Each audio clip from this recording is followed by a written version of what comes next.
मानसी अपने पिता की लाडली बेटी थी। उसके पिता कैलाश चंद्र जी जिले के विकास खंड अधिकारी थे। उनके दो लड़के भी थे। जब मानसी थोड़ी बड़ी हुई तब से ही उसके पिता ने एक कमरे में उसके लिए थोड़ा थोड़ा करके सामान सहेजना शुरू कर दिया था। उनकी पत्नी उनका अक्सर मजाक करती, ये आप अभी से क्यों इकट्ठा करने लगे, अभी तो बिटिया कॉलेज में आई है। मानसी के पिता को इस बात से कोई फर्क नहीं पड़ता था। वो तो अपनी बेटी की शादी का सामान धीरे धीरे करके जमा करते जाते। उनका मानना था कि जीवन का क्या भरोसा, कब सांस साथ छोड़ दे। बेटी की शादी में कोई भी कसर बाकी नहीं रहनी चाहिए। उनकी पत्नी उनकी इस बात से उन्हें पागलपन की हद करार देती। मानसी की स्नातक की पढ़ाई पूरी होने को आई। उसके पिता ने दिल्ली के एक परिवार में उसका रिश्ता तय कर दिया। लड़का रोहित इंजीनियरिंग कर रहा था। मानसी के पिता बड़े खुश थे और जल्दी विवाह करना चाहते थे, लेकिन अभी मानसी की 1 साल की पढ़ाई और बाकी रह गई थी। उधर रोहित की भी इंटर्नशिप बाकी थी। एक दिन कैलाश चंद्र जी की तबीयत बिगड़ी और उन्हें दफ्तर से ही अस्पताल भर्ती करवाया गया। उनकी रिपोर्ट आई तो पता चला उन्हें लंग कैंसर है। डॉक्टर ने उन्हें आगे उपचार की सारी प्रक्रिया समझा दी। उस हॉस्पिटल का डॉक्टर राकेश उनका खास दोस्त भी था। दोस्त होने के नाते डॉक्टर ने ये बताया कि आपकी जिंदगी और मौत के इस खेल में आखिर जीत किसकी होगी ये नहीं कह सकते। मानसी के पिता ने ये बात अपने घर पर किसी को भी नहीं बताई, यहाँ तक कि अपना भी ट्रांसफर घर से दूर करवा लिया। उनकी बीवी और बच्चे अभी साल के बीच में होने के कारण उनके साथ जा नहीं सकते थे। कैलाश चंद्र जी यही चाहते थे कि वो आने वाले कल की काली परछाई अपने परिवार पर पड़ने नहीं देना चाहते थे।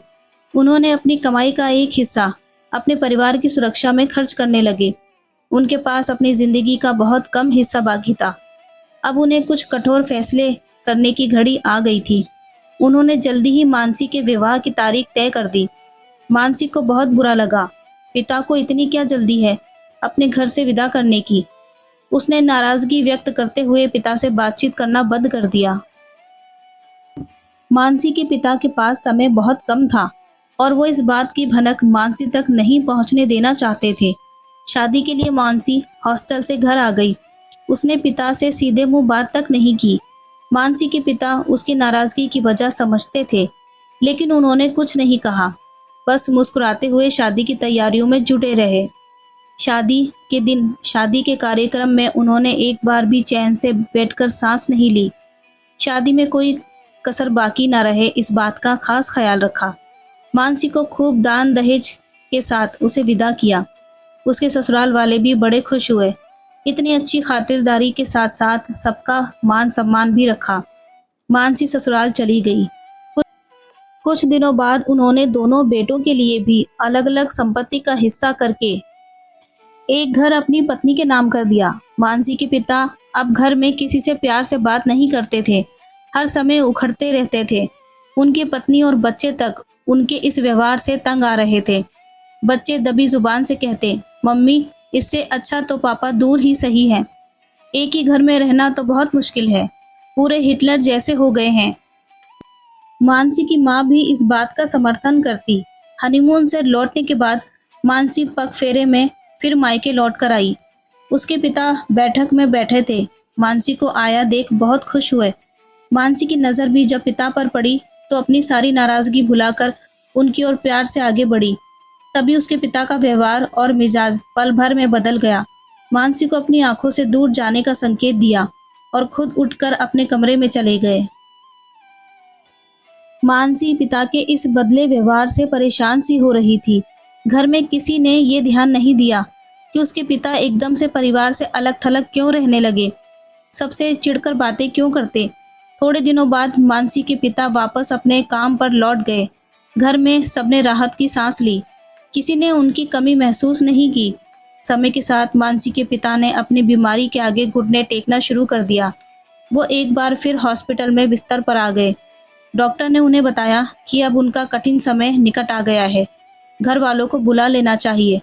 मानसी के पिता ने डॉक्टर से कहा, मेरी एक आखिरी इच्छा है राकेश, आप मेरी बीमारी के बारे में मेरे परिवार से कुछ नहीं कहेंगे, मेरे मरने के बाद भी नहीं। मैं नहीं चाहता मेरे जाने के बाद मेरा परिवार मुझे याद करे, क्योंकि यादें बड़ी कड़वी होती हैं, व्यक्ति को हमेशा दुख देकर जाती है। जब मुझे मालूम है मैं ठीक नहीं हो सकता, तो इस गम का असर मेरे परिवार पर नहीं पड़ने देना चाहता। मैंने उनके लिए इतना तो कर दिया है कि इस जन्म में उनको मेरे बिना भी कोई कष्ट या अभाव नहीं देखना पड़ेगा। राकेश एक डॉक्टर के साथ उनका दोस्त भी था, उनकी भावनाओं को समझ सकता था। उन्होंने उनसे वादा किया कि वो ऐसे ही करेंगे। मानसी के पिता का आखिरी दिन करीब आ गया था। आज उनकी सांस धीमी होती जा रही थी। डॉक्टर राकेश ने घर पर सूचना देना उचित समझा। घर से सब लोग आए। मानसी भी अपने पति रोहित के साथ आ गई थी। सबने पहली बार पिता को इतना थका हुआ और बीमार देखा। वो समझ ही नहीं पा रहे थे उन्हें क्या हो गया था। एक आखिरी बार कैलाश चंद्र जी ने धीमी होती सांसों और बंद होती आंखों को उठाकर एक नज़र परिवार को देखा और हमेशा के लिए अपनी आंखें बंद कर ली। हॉस्पिटल की तमाम औपचारिकता के बाद जब उन्हें घर ले जाने की तैयारी हुई, हॉस्पिटल के काउंटर पर बिल बकाया पता किया तो कहा गया उन्होंने मरने से पहले ही सब चुका दिया था। उनको घर लाकर सब रीति रिवाजों से उनका अंतिम संस्कार करवा दिया गया। मानसी के पिता के जाने के बाद एक बात समझ नहीं पा रही थी। पापा ने जाने से पहले उनके हिस्से में न कोई सुलह दी, न कोई बकाया छोड़कर गए। कैसे हो सकता है ऐसा? उसने डॉक्टर से मिलकर एक बार पिता के बारे में पूछने का फैसला किया। वो डॉक्टर के पास गई, पूछा क्या हुआ था उन्हें। डॉक्टर बोले, मैं किसी के आखिरी बार किए गए वादे से बंधा हुआ हूँ, लेकिन तुम्हारे पापा ने एक बार अपनी ये डायरी दी थी, कहा था जाने के बाद नष्ट करवा देना, लेकिन मैं नहीं कर सका। आज तुम्हारा चेहरा देखा तो सोचा यह अन्याय होगा। कैलाश की ये डायरी आपको सौंपना मेरे लिए जरूरी है। मानसी डायरी लेकर घर आई, डायरी को पढ़ना शुरू किया।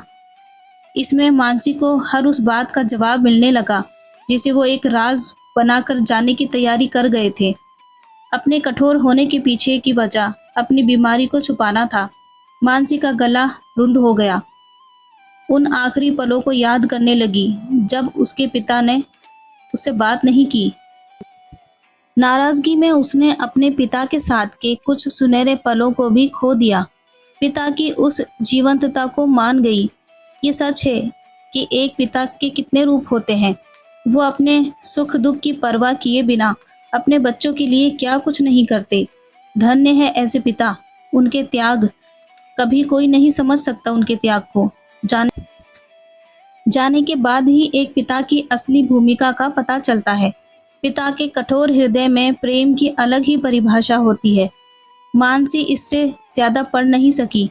पिता की आखिरी इच्छा थी, उनका पहला सच परिवार तक नहीं पहुंचे, जिसे उसको पूरा करना था। डायरी को अपनी याद में हमेशा के लिए संजोकर उसके मूल रूप को नष्ट कर दिया। ये एक पिता को एक बेटी की अंतिम आहुति थी। ये छोटी सी इमोशनल कहानी आपको पसंद आई हो तो वीडियो को लाइक करें, चैनल को सब्सक्राइब करें। Thanks for watching.